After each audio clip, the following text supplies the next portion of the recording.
Yeah, Rebecca, what we're seeing here is absolutely tragic, and it's hard to even mention that there's any good news in any of this, but there is some good news in that nobody was injured. There are no fatalities here in this part of Celina, which is really good news. This is also not a very densely populated place.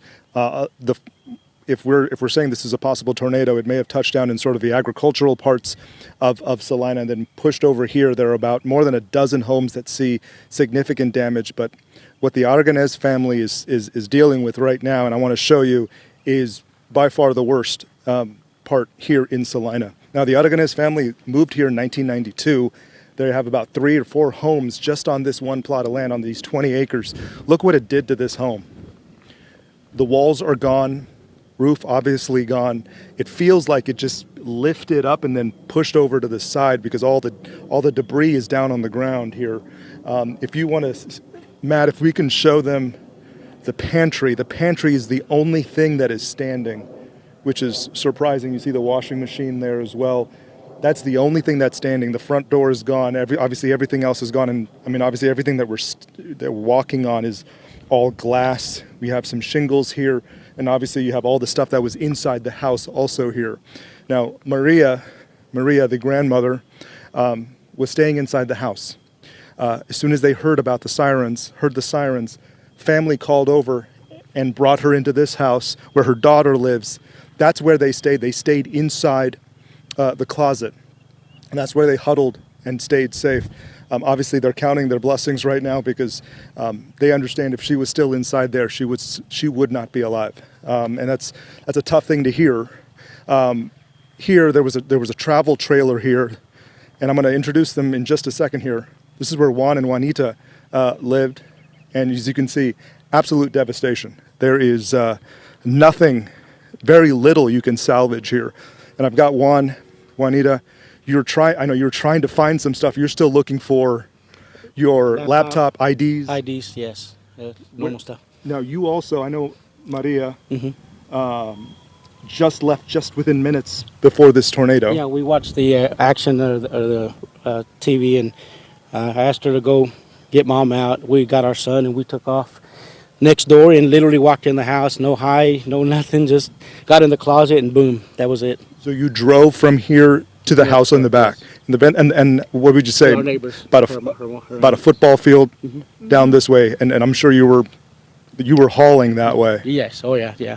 And literally just walked in, no hello, no anything else, and just that's it.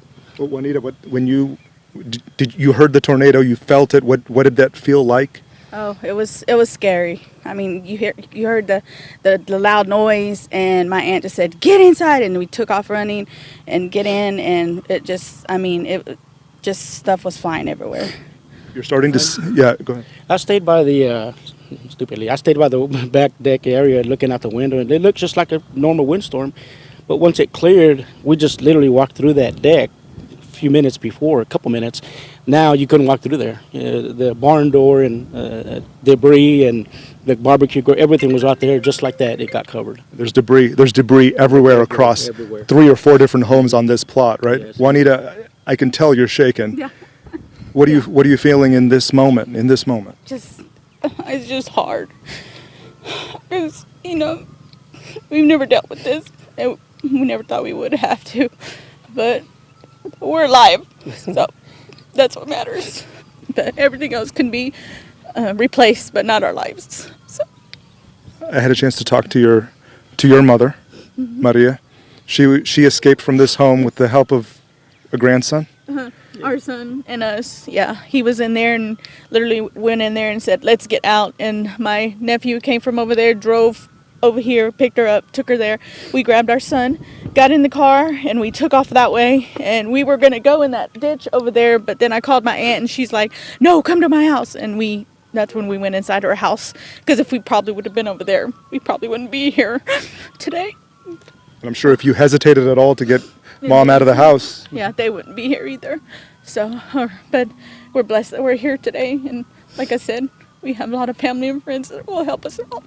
Yeah, I was told by Rogelio, your father, that a lot of families coming down to help out. Yeah, we have friends and family coming out to help us clear some debris, get whatever we can save, and just that's about it. And bring whatever food and water.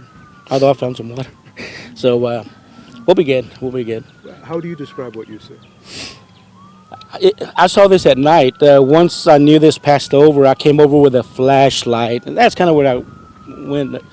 Got emotional because, I mean, our place used to be here, storage, and it's just wow. You can't believe like.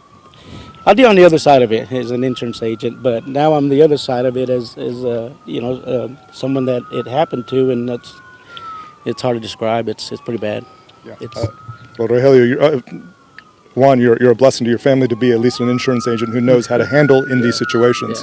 Yeah. We're seeing stories like this up and down this road. We are on County Road 101, right? This is 101, and this is actually a private road into here that leads to 3 homes. And I think you're an insurance agent. We're talking what, 3 homes, five vehicles. I know if we have to put numbers on these things, and ATVs, and we have trailer as well, and obviously a whole lot of memories in these homes that Juan and Juanita are trying to pick through right now to see if they're still there, the pictures, the IDs, all the things, the photo albums, the things that are very hard to replace. But they are counting their blessings because this could obviously be a lot worse. Mariel.